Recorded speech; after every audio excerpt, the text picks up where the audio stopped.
How's it going, guys? I take the stairs because I choose to understand differences rather than separating them. I take the stairs because healthy communication is the soil where growth takes root. I take the stairs because in a world that can often feel bleak, I'd like to remind people that there's always hope, and I never want them to feel alone on their journey. I take the stairs because shortcuts don't build strength. Every step is a choice to grow, be patient, and rise.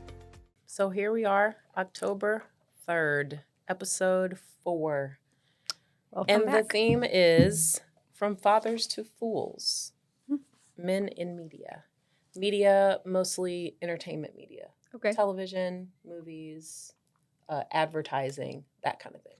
It is what I kind of had in mind when thinking of this topic, because that shift has been something that's, easily measurable and quantifiable over time. And here we are to talk about it. I'm Yeah. excited about this. Me topic. too. Me too. It's because I really love, entertainment media from a lot of different aspects. So, of course, I'm Liz. I'm Z. Welcome back, guys. I'm Junior. Welcome back. Hi, I'm Rachel. Welcome back. Thank you so much for tuning in. We're going to start off a little different today because we start off sort of with an introduction. But today we wanted to keep it a little lighter and recall our favorite moment from a sitcom or a commercial or some part of media where we saw men in action. So maybe I'll start first. Sure. Growing up, I loved, so I was born in 1982. Growing up, I loved like Family Matters, The Cosby Show, so many more.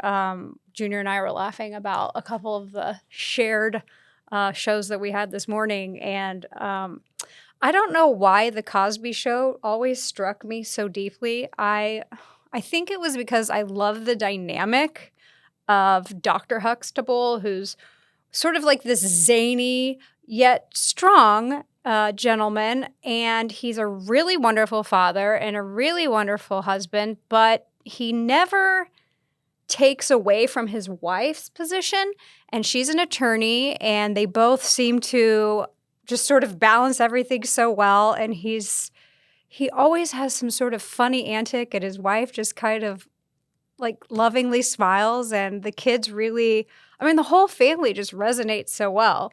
And my favorite episode was the back to school episode. And their youngest daughter comes in and she's dressed in this like crazy dress. And she wakes up her parents. She's like, "It's the first day of school. It's the first day of school." And Mr. Huxtable says, "What time is it?" She says, "It says 6:55." And he said, "Well, I'm supposed to sleep till 7:00." And Rudy's, the little girl, is, "Well, but I'm dressed. I'm really ready for school." And he like opens his eyes, and his wife is still, sleeping there. That would never really happen, but she was still sleeping there in the show. And he said, "I think we need to change our outfit and reserve that for prom." And the little girl said, "Okay," and she leaves the room. And then Dr. Huxtable like jumps up and he's like, "Honey, wake up. It's the first day of school. We're sending our kids back. We get our house back." And they're so excited. But like the most beautiful part of that particular episode really is what was really wonderful about that show was the balance of the relationship, how it really didn't matter. They sat back and forth about who was going to wake the kids up and who was going to get them dressed. But the roles were a really nice, like if you're looking at a scale, it's extremely balanced. And he really respected her and she respected him as people and then their roles. But then they had some shared roles. There was no emasculation or putting a woman in her place or anything like that. So I loved that show. And I remember that just like that episode being so funny because the kids were like groaning, except for the little girl who was in this prom dress thing, about going back to school. And the parents were like elated. They were so happy that their kids were going back to school and just the dynamic between the couple.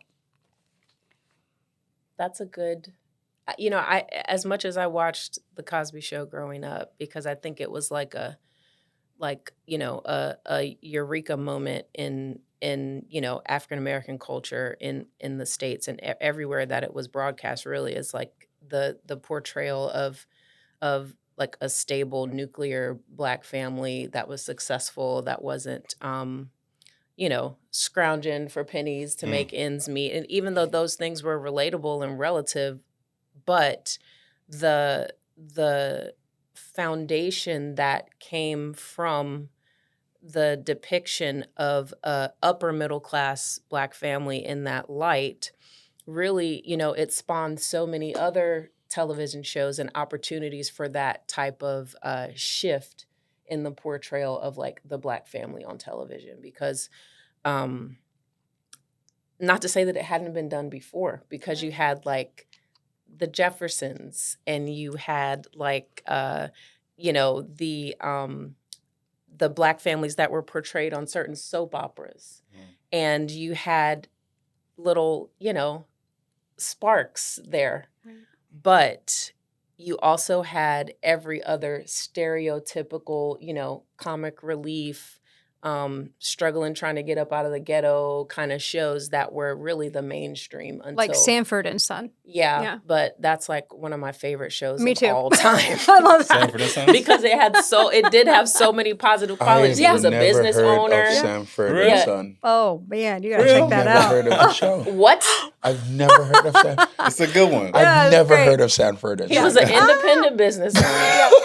He and his crazy. son worked together. Mhm. He had a lot of honor and respect for his wife that passed away. Well, something he is was added hilarious. to my Netflix if it's on Netflix. If you could find it. But yes, Sanford and Son had a lot of positive qualities, and it took on a lot of social issues as well, which a lot That's of true. shows in that time period, you know, 60s and 70s, they were mirroring the issues that were going on in, you know, society at the time in America. But my favorite show as we're, you know, talking about this topic was Rock. Did y'all watch Rock?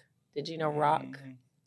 Nobody I never heard knows about Rock, no. Oh my gosh. I love this. I know Fraggle Rock. So let me tell you. So Rock was a show. It only lasted 3 seasons. And from my research, I see that it came out in 1991 and it ran through 1994.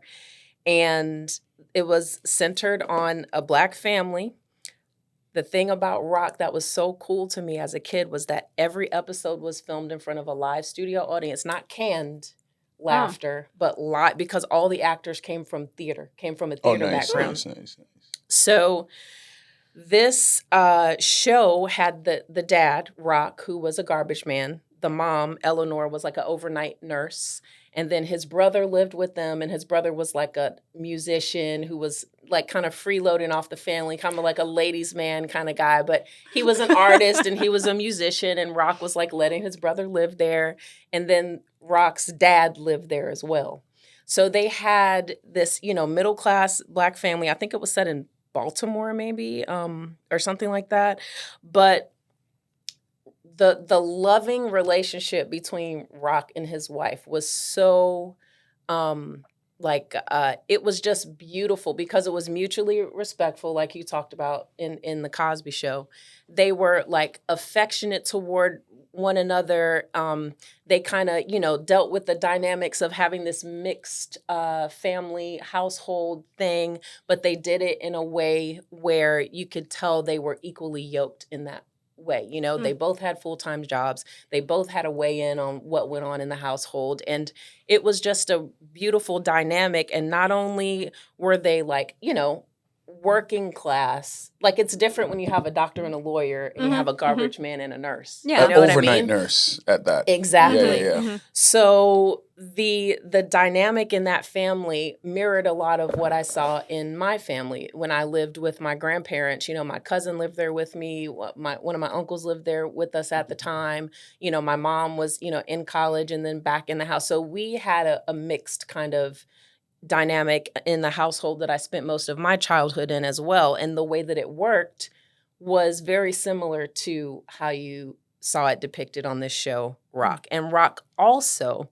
had a connection with his community, which was very like, you know, just like kind of like Family Matters, where, you know, he wouldn't allow like the local drug dealer to be selling drugs in front of his building or in his neighborhood. And that was like a constant Right. dynamic and point of contention, Mhm. because in reality, you might have like one episode of that. And, you know, and that's like the theme of the episode is we get this drug deal out of here. But in reality, that's every day. Every day you're coming home and you're passing this guy or these people who are, you know, conducting this type of activity. It doesn't just go away because you know, jack them up against the wall one good time. He So never comes I back. appreciated that it was a reoccurring thing that was a real threat to their, you know, sense of safety in their neighborhood. And I just appreciated the very real representation of a Black family, and also the artistry of these actors doing this a lot. Because often at the end of the show, you know, they would show like the full view, and you'd see the audience and people would stand up and give them an ovation like you had just watched a play, because they were literally performing live every episode, no takes, no editing. They went in and executed that episode like you were on Broadway. Like there was no room for error. So it was a really amazing show.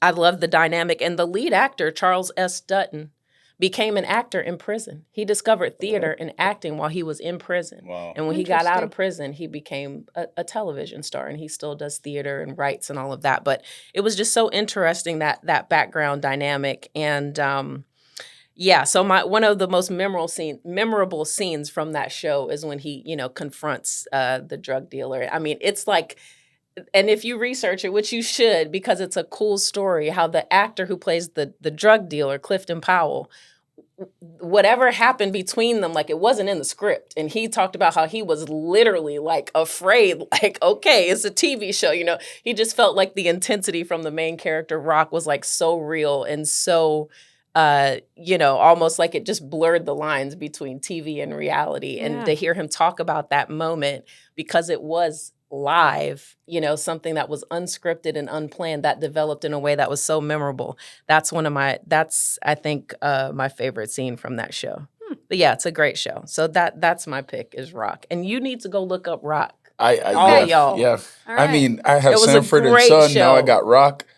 Now Yeah. Some this shows is to a watch. story all about how my Okay, life got yeah, turned upside down, and I'd like to take a minute, just sit right there. I'll tell you how I became the prince of a town called Bel Air. Okay. Yeah. All right. So you guys know my show, Okay. The Fresh Prince. Yes. Mhm. Yes. So, Yes. Yes. The Carlton That's dance. a great choice. Amazing choice. Speaking of reflection, I'll reflect on myself a little bit for context. Dominican American. My Okay. first name is my last name backwards. Let's reflect on all that. We immigrated from the Dominican Republic to the Bronx. Shout out to the Yankees. Big shout out to the Yankees. Came to New York City, no English, enormous family living on the backs of all of our family members coming together to work for the better of our family here in the United States. My father was a lawyer and a politician in the Dominican Republic. We moved from the Bronx, New York, to the smallest state in the United States, Rhode Island, Pawtucket, Rhode Island. So I looked at myself like I was the Fresh Prince of Pawtucket, you know? For real. You probably were. I dressed That's got a different. ring to it. Nah, Tyler Perry, call me. Yeah, so got to Pawtucket, Rhode Island. We were completely different than everyone else there. There was no Dominicans when we got there, you know? It wasn't like the Bronx. It wasn't like Washington Heights. It wasn't like Santo Domingo. And I want to go to a scene I'm sure everybody remembers. It was probably one of the most emotional scenes in the entire series. I bet I know which one you're going to say. Uncle Dad. Phil, Oh, yeah. wise attorney, and Will having a conversation of the absent father. Mhm. Yeah. His father was Dad absent. moment. Oh, what a The great dad episode. moment. I had an absent father. He was in the Dominican Republic doing his due diligence. Rest in peace to my father. Lost him this year. He was doing what he had to do for his country and now as an adult, I found out that he was really doing what he needed to do to serve his countrymen. Much respect, much respect. But in this scene, Will gets so emotionally charged because he doesn't think his father loves him. You know? My mother, my aunties, and everybody was watching novelas. They didn't watch any English shows, but I was a basketball player. And culturally, I grew up around the black kids in my neighborhood. They became my circle. You know, Cape Verdean, black, very minimal Latinos when I first moved out there, but now it's Dominicans everywhere. Dominicans everywhere. But the shows that I drew to really were the black actors. You know, the Fresh Prince, the Full House, the not Full House, Family Matters. Full House was a Full good House show too. too. Yeah. That's a great show Full too. House is a Yeah, good show, that's a good too. show. Great show, great show. I could be Good a men Tanner. in that show too. I could be a Tanner Manny, Tyler Perry. Yeah, but Will is super emotionally charged in this scene and upset, and Uncle Phil was just so wise and so steady and a respectful person. Something that we didn't see in the hood. There was no lawyers in the hood talking to us. You know, either you rapped, you riddled, or you dribbled. You know, and I was trying to do all three. I was not trying to go to law school. I was not influenced to be Mr. Dr. Cosby. So that moment was really impactful to me because it was relative to the feelings that I felt sometimes in telling my mom, like, was Dad don't love us? You know what I'm saying? Like, he's never seen me play basketball. He's never seen me graduate. Right. His birthday was the 21st. Mine was the 20th. My mom used to pick up the phone and have me call him on my birthday. I was offended almost. Like, I don't want to talk to this guy. And I got to call him today and I got to call him tomorrow, you know? Yeah. But it was something that I was like, wow, like, I get you, Will. You know, I'm a grown man now, but I'm crying in my room watching this episode because I felt that way. And I feel like a lot of men of color feel that way too. Where's Dad? Where's my Uncle Phil? You know, And I think in that episode, it's important to note that his dad had reappeared into his life, and he was acting like he was gonna be involved. Everybody was all happy, and he's like, "Yeah, my dad's coming to get me. We're gonna go, live together and reconnect."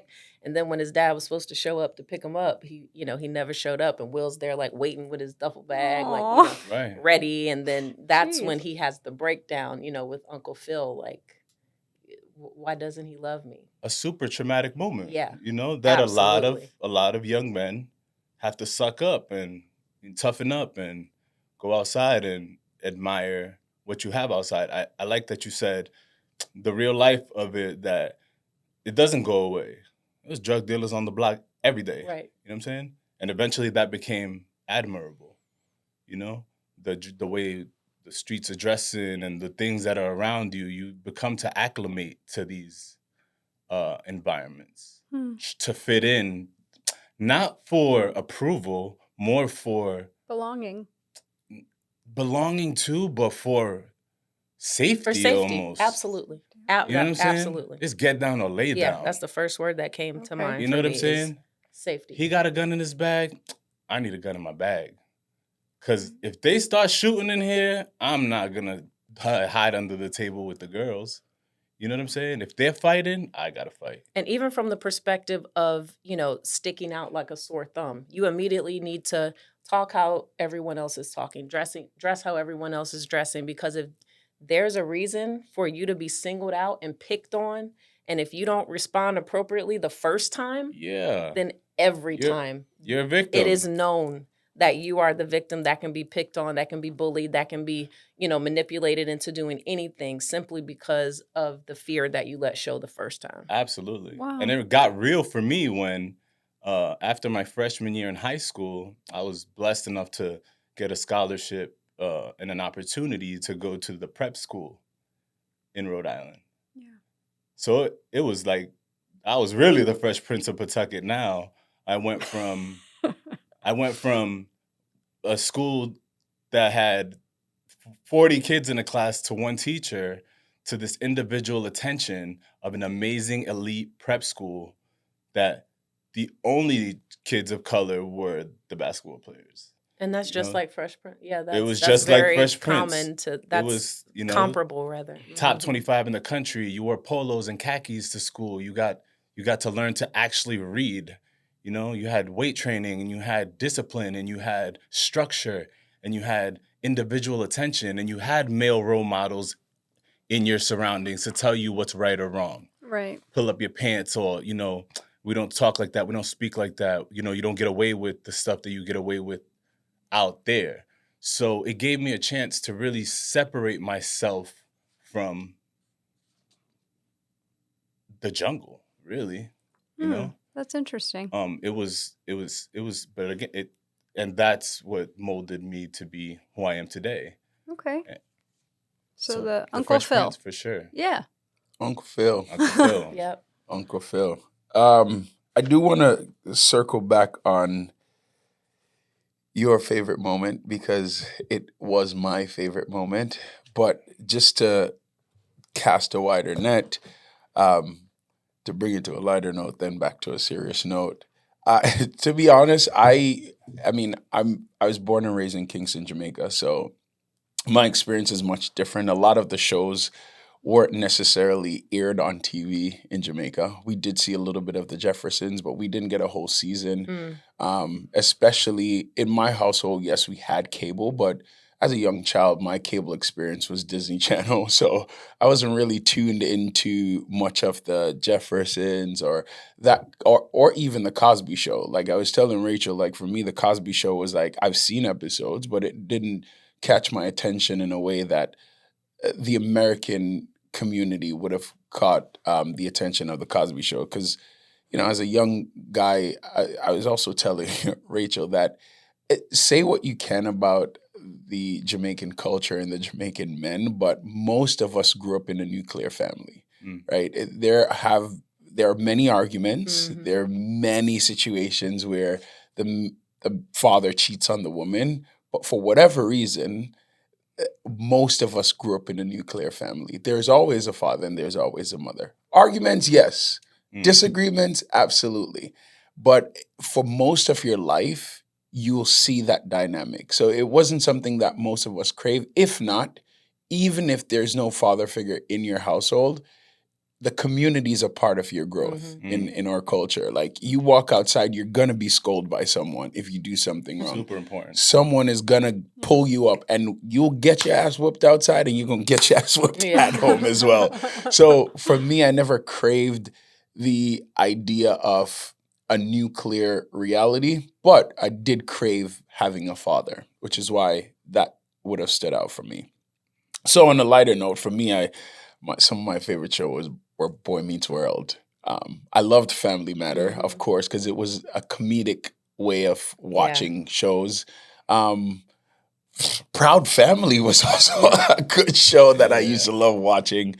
And not for the reasons that I wanted to see a male, depicted in these shows. It was just fun for me to watch. And it was outside of my reality, because I grew up with a mom who made sure that I went to the best schools, that I had the best experiences. And so did my dad, right? For as long as he was present. So for me, I kind of liked the shows that took me out of my reality. So like Boy Meets World, The Proud Family, these are things that I don't deal with. These are realities that I don't deal with. The reason why I didn't like Fresh Prince, it was too close to home. And that's why one of my favorite moments was that. But before I get there, one of my favorite moments in the Family Matter show was when Urkel and what's the dad's name again? Carl. Urkel is always an irking person to everyone. But it came to a point where Carl kind of realized that even in the midst of that, there's so much love. There's a point where you have to get to where you have to say, you know what? In spite of that, you're such an incredible person. And if we could sometimes just look past the things that irks us about people and see their hearts, then we would live in a much better reality. Yeah. And that's when I realized the man that I wanted to be, because that's who my father was. My father was someone who loved big. His heart was huge.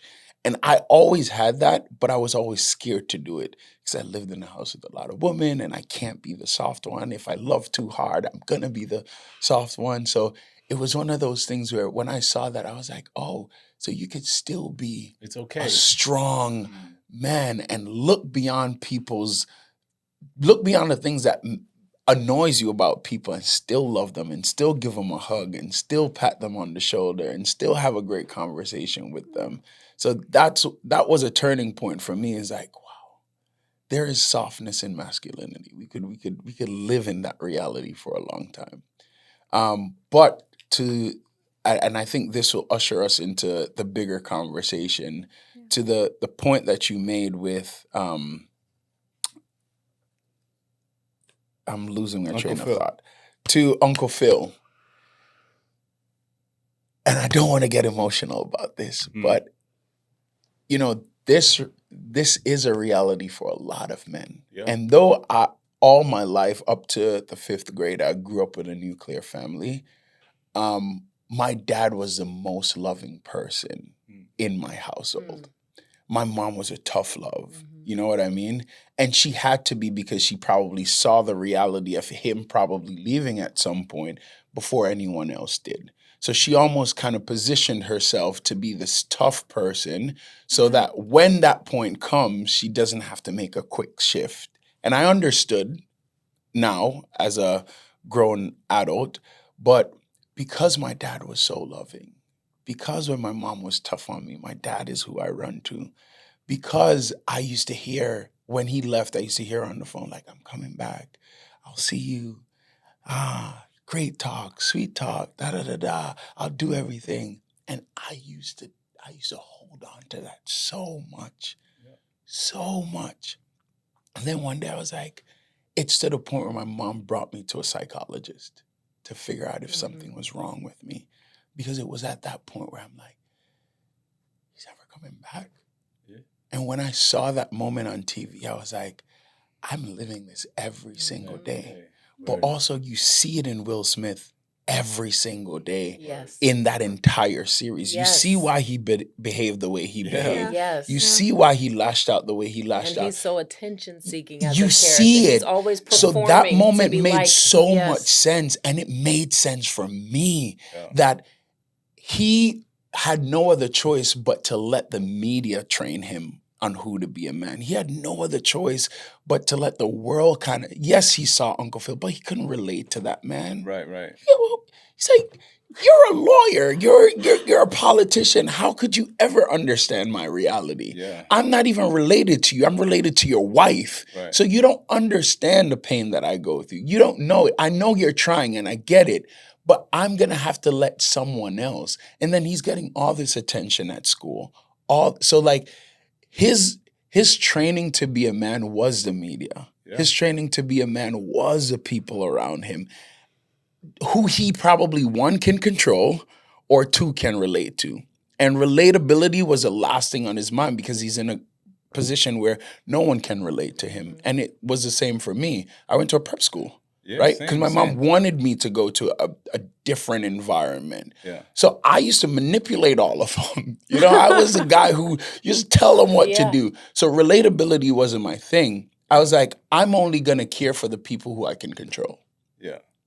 That makes sense. It was again, the most fascinating stuff to me because I was here single. It was single mom in the U.S. And then the summers came and we hopped on those flights to go stay with my dad and get dropped off at my grandmother's. You begin to assimilate. I was here, the baggy jeans and the big jerseys and the earrings and the, living that and going back to the Dominican Republic and expected to button up and I'm like, this isn't me. I don't feel, but I didn't know who me was. I didn't know what I was. Was I wanted? Was I not wanted? We would show up, get dropped off at my grandmother's house. He would go politic, be in the campos and the farms and all these other things. Go to my auntie's house and have fun with my Dominican cousins, and still there was a disconnect between my biological father and the person I was growing to be here. I feel like it was a God thing that put me in position at the prep school that I attended. Like, hey man, this isn't all who you are or who you think you are.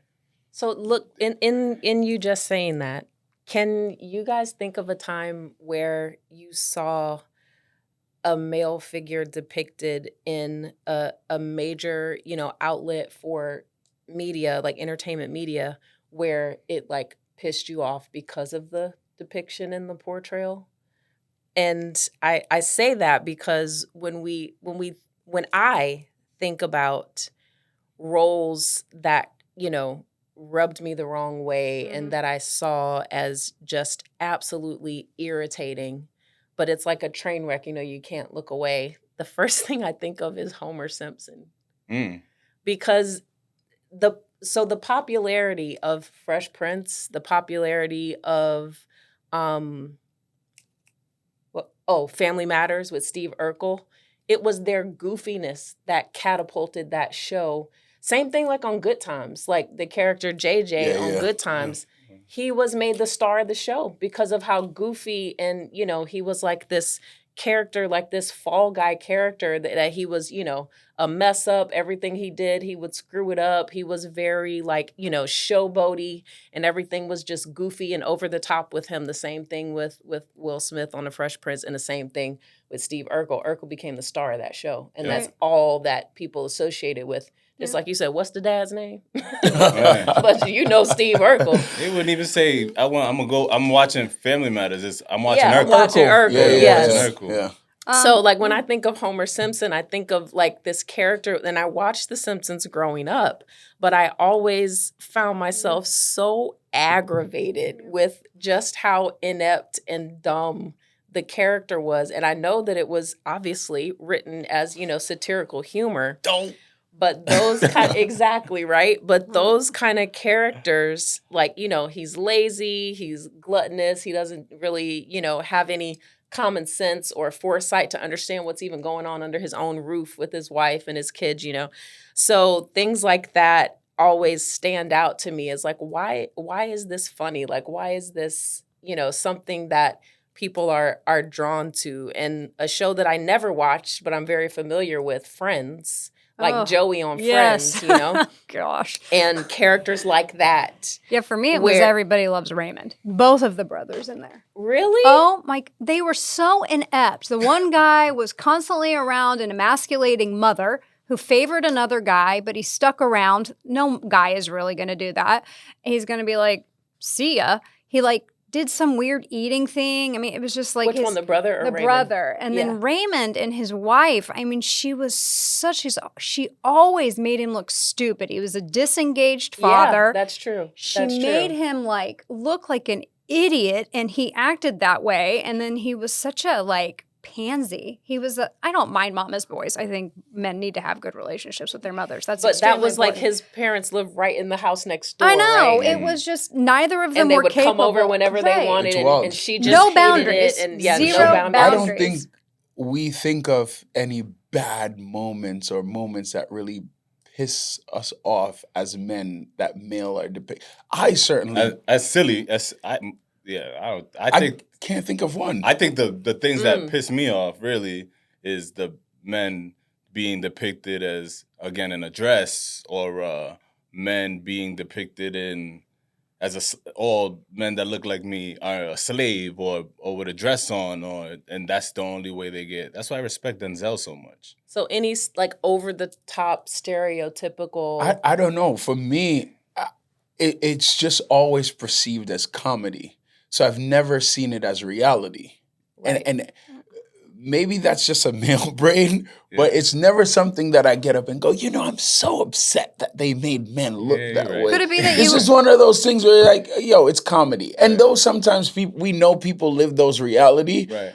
even in our reality, when male are goofy or over the top or doing something outside, we oftentimes make it into comedy as well. Right. So maybe that is a problem for us as men, right? Maybe we have to take these things little as more people's serious. real life Yeah. and serious. Because I've never looked at a show and go, yo, they show men in such a bad light. I'm like, Well, I think it funny. might be because only we entertainment. grew up with, yes, correct. It's only entertainment, but it's what our kids are watching every single day.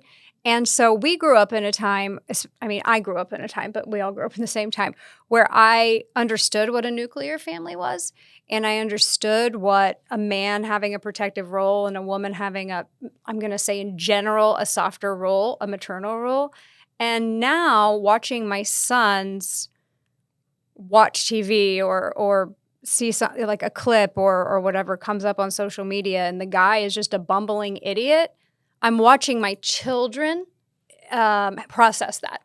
So while you guys are like, oh, and you think it's funny, that is now reality to these young men. And they look like bumbling idiots. I'm sorry, most of the men on TV look like And that. they binge it. How does that... because we've seen the same thing. We've seen men look like bumbling idiots. Like if we are to even go back to Beavis and Butthead and Yeah. Oh my That's God. crazy. those shows are Beavis. looking back. Those shows, like those men are like, bruh, like The come ultimate on. idiots, But it's man. never affected us in a way where we walk around and become those bumbling idiots. I think it's more of a No. reflection to say maybe that's not what we should not do. Well, I this think is we're- you two speaking for you. Right. Yeah, I think yeah, we're yeah. so But- out of sync in the society that we live in that it's starting to affect because media is really reaching our children constantly or the young people or even us. I think that it's actually starting to sink in and it's not making guys bumbling idiots. It's making guys angry. I agree in a sense because I think it's the access first. I think to the root, to the ground level, we're taking the stairs in this conversation. But when we were growing up, we didn't have the access that these kids have. Oh, now. yeah. And You now watch they're it once, binging that's it. Yeah. They watch it again and again Yeah. and again and again and again. I've actually worked with firsthand with a lot of young boys on the autism spectrum. And the thing sometimes with children on the spectrum is repetitive watching and they become what they repeatedly see. They start speaking this way, they start acting this way, a lot of the silly habits, and you have to actually completely remove what it is that they're watching. Mm-hmm. Okay, so I mean, when you talk about repetition, and I'm just asking for the purpose of conversation. When we talk about repetition, first we watch seasons, right? Yeah. I watch Boy Meets World, a full season of it. I used to run home from school to watch that. I watch 106 in Park. I used to run home from school to watch 106 in Park to see what the hot music is, what the hot trends are, what's happening in our reality. So when you talk about repetition and access, are you talking about being able to do it anytime? Yes. Or are you just saying because there is a constant I think anytime, flow all of it? the time. It's in the Yeah. palm of your It's on hands demand. now. Makes sense. Any You know what I time, mean? yeah. So it's like the reel. They watch it again and again. They send it to their friends. They watch Oh, it yeah. again and again. Eventually, it's muscle memory. Yeah. It's like, Yeah. Eventually you're at the dinner table, Oh, yeah. and your I mean, mom's that's like, how what are you slang doing? words catch on. That's Yeah, yeah. why all Right. kids of a certain age group are using the same slang words because they got it from somewhere where it was fed to them, and now it just spreads, and they all talk like that, and then they all dress like that, and then everybody wants to wear their hair like this, and everybody wants the same, look as the Kardashians or whatever. But even when you go back to like black and white television, like Andy Griffith and Leave It to Beaver, like those very classic 40s, 50s, depictions of what it looked like to be an American family. The shift has always followed the the women's movement. So when you had at-home, stay-at-home moms who weren't in the workforce, that's who the shows were catered to. Yeah. Then as society changed, wars put women into the workforce because the men were away at war, and then women's empowerment grew, and the way that women were moving through society, either, in politics or social issues, shifted. So then the content of the shows shifted to follow social and political trends as far as women's ability and motivation to become the primary purchasers of household goods and think women are who advertisements are geared toward.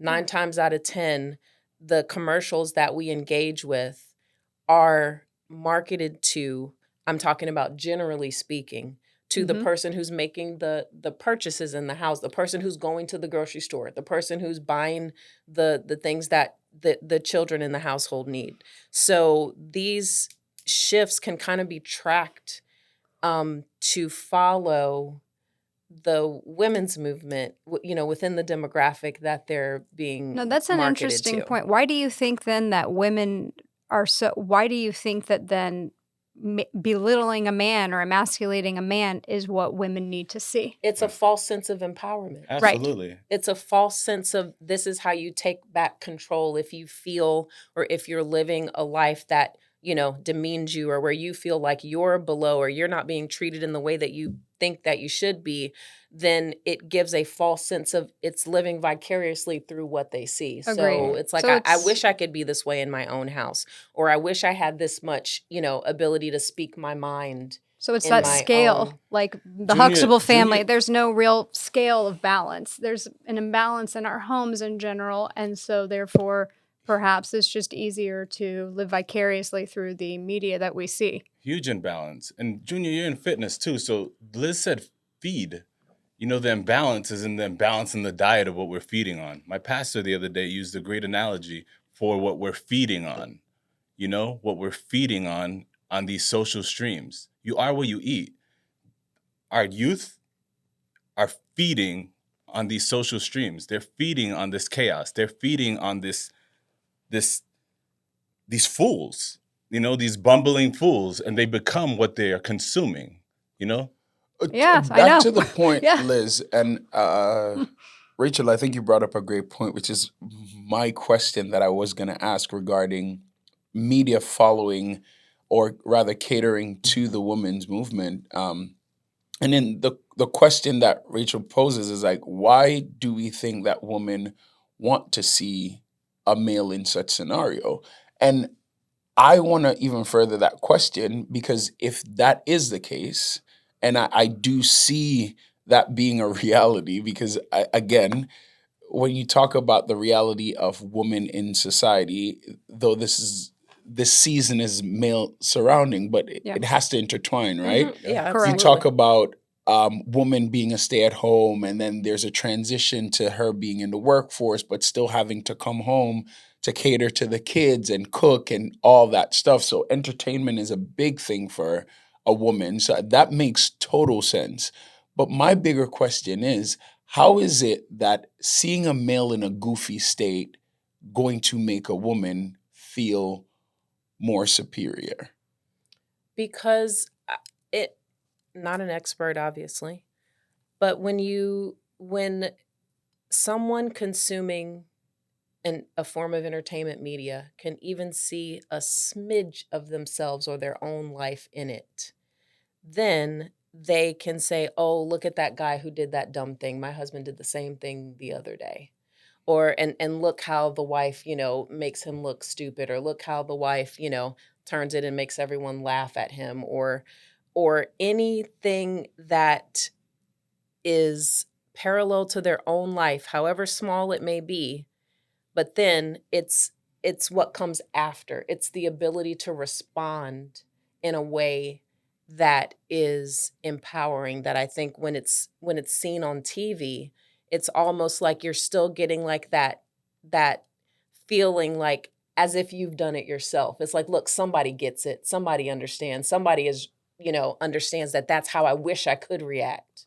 So it's like, even, like if they show like a scene where you ask your husband to pick up the dry cleaning and it's like, honey, did you pick up the dry cleaning? And he's like, oh, and runs back out the door. It's like, yep, my husband did that Got the him. other day. Ha, ha, ha, And then that is just building an emotional kind of, bond to the content, because it might not fully depict what your reality is like, but even that little, that ability to relate, even in a small amount, bond someone to the content. It's like why we watch reality shows. We might not have had relationships that are so crazy and tumultuous like we see on, shows like Love Island or whatever, but we've all been in a relationship. Yeah. We all know what the dynamic is, what it could be. So just that commonality of a romantic relationship, everyone fantasizes about what they wish their romantic relationship could be, what they wish it wasn't. Everyone has some level of, prioritization on a partnership or a romantic relationship. So watching reality shows that are putting that on full display is attractive because it's an attractive subject. That's why cop dramas do so well, is because everybody knows what it's like to live in a society that's policed, to want to, witness the drama but not be a part of the drama. Like you see something going on outside, you want to peek out the window and see what's going on, but as long as it's not affecting you.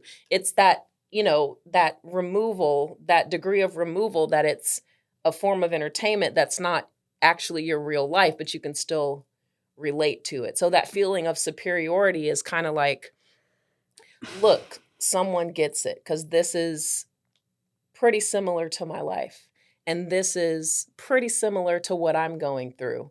So I'm right, because look, this form of media that everyone in the world is watching kind of aligns with me. I actually and find how I that feel. very off-putting. I don't see that's interesting that you say that, and I 100% agree with you. But personally, from personal Rachel perspective, I find men like that extremely off-putting. The men that we're seeing in media, I don't like it. I like a more traditional.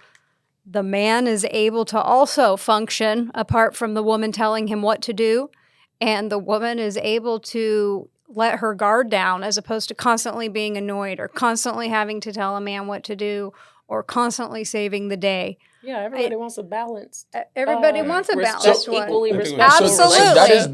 That is where I'm battling a little bit. Right. Here's why, Liz, and correct me if I'm wrong. I feel like just on the matter of the topic, we're as men in media growing from fathers to fools, right? Mm-hmm.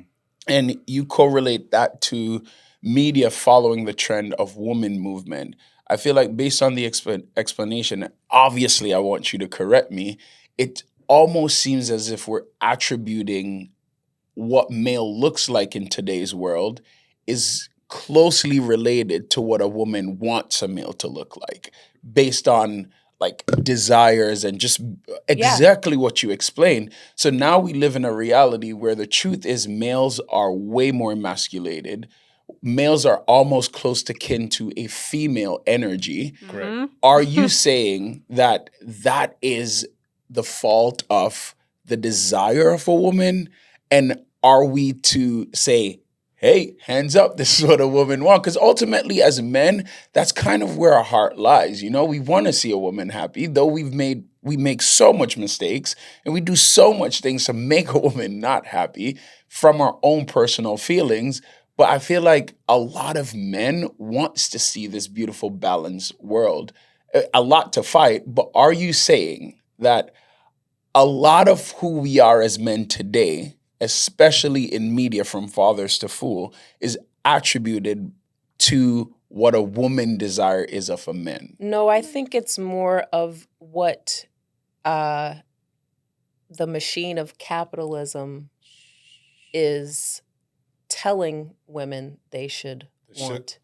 And I think that's politically, heavily politically influenced as well. I agree. Because this is literally like a tip of the iceberg conversation. Mhm. So when you have, lobbyists and politicians affecting certain, capitalist gains in individual, businesses, and products that are being marketed to the public, then all of this is a cyclical thing where, we didn't used to have commercials on TV for any kind of medications, anything that altered your brain. Not to say that they're all bad, but It wasn't advertised. Yeah, it wasn't Right. advertised. So whatever that motivation is to sell more, then society is bombarded with that messaging, which is always going to be tied to that concept of let's follow the money. Why is this the type of, commercial? Why are these the type of commercials that we're seeing now? Why are these the type of shows that we're, being presented with now? There's a money trail, and the money trail always leads back to some, political and or capitalist interest that is gaining from society being influenced in this way. Agreed. So no, I don't think it's the desire. It's like driven by women's desire at all. I think it's part of that. We're all being manipulated at every turn by the things that we consume. Well, That's you have to wait. agree, Hold on. No, though. this is It'll hold on be- just a second. This is also an important thing to say, and I wonder if you're going to agree with me. I agree with everything that you just said, but let's just historically, it took women so long to catch up to being equal to men, to have a right to vote, to be able to even have children out of wedlock. I think that there was a desperation, which is sort of how the feminist movement began, right? Women they came together. We had to become a cohesive unit as just women, just to have basic rights, have our own voice. And I think that while it's really absolutely imperative and wonderful that we caught up, I'm not sure that humanity is really great with moderation. We always just kind of go one more step, right? So as soon as we more step, one 10 more okay. steps. Okay, hold on Come though, on now. because there are going to be people who are off the listening building. who really resonate with shows like that. And I think that the reason for that is because there was such a desperation in the women's movement for so long just to catch up in equality that maybe there's a little like vindication Yeah, and seeing men emasculated, and now, we have the power. And that, again, takes us off the balancing scales. And that's kind of what this podcast is really about. It's about trying to return back to a balance. It's about trying to remind people that we need each other. Men and women need each other. And we're even on the backside of that, where with the importance and the way that, entertainment media has catapulted the importance of taking care of your mental health, it's now like a total, I don't know how to describe it, but now it's way more acceptable for men to, honor and be in touch with their emotions and to express that in a way that is still aligned with like a masculine energy. That's not a demasculization of who they are as men, but it's just a pathway to reach, a healthy mental and emotional state. It's not something that's seen as negative or like a whiny, irritating quality of a man. It's seen as a very masculine and responsible characteristic of a man to seek out what they need to be the best version of themselves that they can be. It doesn't mean they have to diminish or like, do anything that's diminishing to who they are as a man with their level of masculinity that they display. It just means that they're aware enough, and it's okay to be openly aware and discuss the things that they can do, to not because a woman told them to, just intrinsically, I want to be this best version of myself emotionally and mentally. And if it takes, open discussions, whatever it takes, I'm here for that. And that has become very widely accepted and portrayed in a lot of new media, which is, I think, very refreshing. And it's like always this like teeter-totter, like it's like we start doing one thing really well, and then, something comes and disrupts the balance, like you said, and then we, do something really well and then do something really negative again. So it's all just kind of hard to keep up with, I would say. Sure. Because in the end, children who are interacting with this media, like we talked about before, are only getting what their algorithm has, designed for them to get. Right. So a lot of that has to do with how they're raised, who's raising them, who's policing what they're taking in, who's having the conversations with them about this media that they're digesting, and what it means when they see a certain portrayal in a show or, you know, in a music video or in a commercial. Who's having those conversations about that at home with them? Like, how is that being, you know, modulated and moderated Yeah. for children, you know, let alone adults who are a little bit better at, you know, deciding how they're affected by things, but children especially, who is moderate, you know, who's having those conversations to address certain portrayals that we now see, I the think good and the I bad, you think know? this is not. I think this is so good that we brought it back, and Rachel's spot on. Liz, spot on.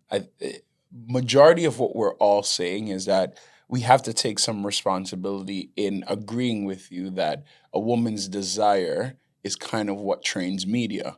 But the problem with media is that they take it 10 steps Yes. ahead, Yes. right? And Too then, far. yes, woman sees that and laugh, but at the same time, they're like, wait, not that far now, because one can agree that a woman has always needed the emotion of a man in the household at some point, right? One can always agree that a woman would love to have an open conversation with a guy and not feel like he's shutting down, as we've talked about many times in Right. previous episode. So that's not happening. Therefore, seeing it on TV depicted, though at max 10, is something that makes them feel good because it feels like there's a glimpse of hope to balance in a household. I finally see a little bit of light cracking that a guy can be this funny and this emotional and still experience a masculine side of him. Mhm. So I say that to say it brings us back to the point where I think we all desire balance some way, somehow. Absolutely. Yeah. Yeah, no matter just where it scares comes us from. how That's Yeah. right. extreme it anywhere. gets sometimes, but Yeah. we all desire balance. That's we right. want to see that balance. We And to do. your point, who is policing this? I think we as people Yeah. need to have the conversation about how can we find this balance in such an extreme world, Right. right? Because feminist movement, you can say there are some extremists to that, right? Yeah, absolutely. Like the manosphere, quote unquote. Right. Also There's some extremist parts too. to Yeah. that, right? Right. So Right. we have to figure out how we can better police media, though extreme, to really help our younger men. Right. How? Well, in a world that really does thrive, unfortunately, off of extremes, it's about getting centered, about the word. I'm not It's of this about- world. That's Yeah. right. It's about staying close to God. It's Yeah. about remembering what Jesus taught us every second of every day, because literally missiles are being lobbed at us from all kinds of directions. That's just the way it is. It doesn't even matter what you believe just personally. That's just the way it is. Things are happening. And God is really the force of strength, and we have to always remember that. And He craves balance for us. He gave us one another to help each other. And so with that, I'm going to actually just quickly give the scripture. It's 1 Corinthians 16:13. Be on alert, stand firm in the faith, be men of courage, be strong. But that's all of us, not just men. Yeah. We have to continue to remember that we have strengths and weaknesses, or not weaknesses, areas of improvement. Areas of opportunity. Areas of opportunity. And we need to remember that history does actually matter. Women are feeling frustrated because history left them powerless. Men are now feeling frustrated because current times are leaving a lot of men feeling powerless. Maybe we have to realize those things and understand that instead of continuing this trend, we stop and we understand that in order to continue and be able to live with one another, we need to take a step back and remember what God said. Absolutely. So my we take, Yeah. if it's cool. Yeah, that's Yeah, where go. we are. I'll Mhm. stick to scripture, and I just want to encourage men to not live as TV depicts us, but as scripture speaks to us, to be wise, to be steady, to be respectful and respected, and have moral guides in scripture. Fathers are rarely spiritual leaders. So let's try to pray over our families, pray for our families, our friends, our communities, and lead by example. In Jesus' name. Yeah, Amen. indeed. My we take is to question everything. Question everything that is put in your face as something just to be accepted with no question.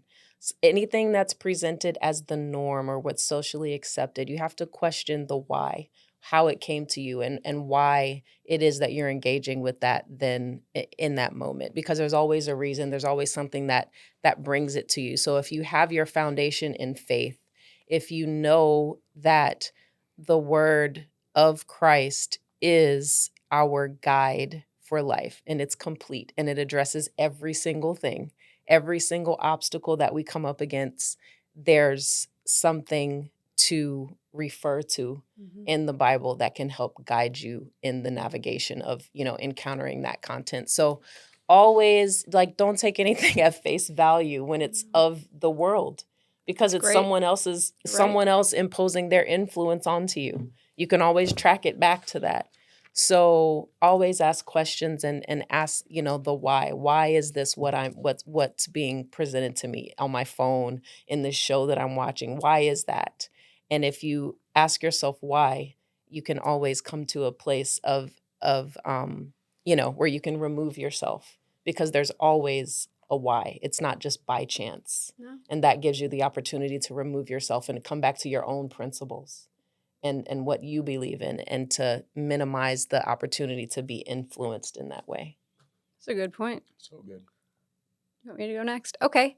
We'll just go in order here. Hi. Okay, my we take.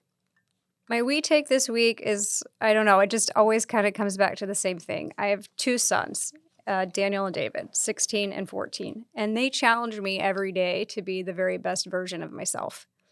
And the reason that I decided to begin this podcast was, or to help for us to begin this podcast, to just sort of like put the first little pebble in the water there, was because I really am trying to find a way to make sure that they feel understood. And I will continue to listen. I will continue to listen to their friends as they come to me and they're interested in what we're doing here, and they keep asking questions, and I keep thinking and pondering, and I even wake up at night and think about them. It weighs heavy on my heart.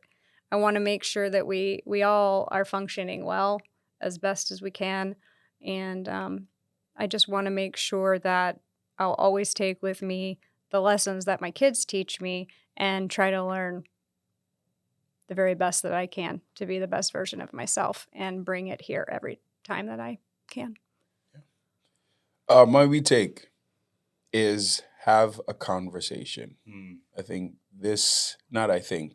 I know this conversation, more than a lot of the episodes, shows how important it is for us to have a conversation. We went from light moments to very heavy moments, but also to understanding moments. It should not feel scary in explaining your extremes. The media do a good job in explaining extremes, so it shouldn't feel scary for us to do that. And as bad as the media has depicted male is as good as it should make us feel, in that nothing we do is so taboo that we can't talk about it. Right. Yeah. I think having a conversation is important. And to a biblical sense, Christ himself, who knows who he is, who doesn't have a question who he is, who stands on his mission, who's not slighted or steered off in whatever he had to do, which is to die on the cross for us. He looked at his disciples and said, "Who do you say I am?" Yes. I think we need to always ask that to our communities, to the people who love us. Who do you say I am? How do you feel about me? And that allows us, to Liz's point, to step back and see it from the picture where I see what I'm doing wrong, I see what I'm doing right, and I see how I can make this better. Let's have a conversation. Yeah. Good. Guys, let's have Yay. a conversation. Yeah. Rachel didn't drop a pebble. She sowed a seed within us all. An amazing, beautiful seed. And we want to grow this seed. So water us. Our emails are wide open. Yep. Mhm. We take the stairs.com. We take the stairs.com. What are we talking about next week? I wasn't quite sure. Is it incarcerated men or is it something else? You decide right now. Send Oh, questions. my You decide goodness. right You now know what? we Let's gonna do the talk about. incarcerated men episode. What's interesting is we all have some kind of experience in that way, so we're Yeah. gonna do that. We're Okay. gonna Oh do that. Lord, That's we interesting. gonna cry next week. Oh, We're gonna cry. Tough one, but those are Locked up. Don't people let who me absolutely out. deserve Talk about to be media. represented. yeah. Well, thank you All all for right. tuning in. We'll see you Absolutely. next Thank you, week. Send your guys. We'll see you prayers next and love time. you guys so much. Bye. Bye. Bye. Bye.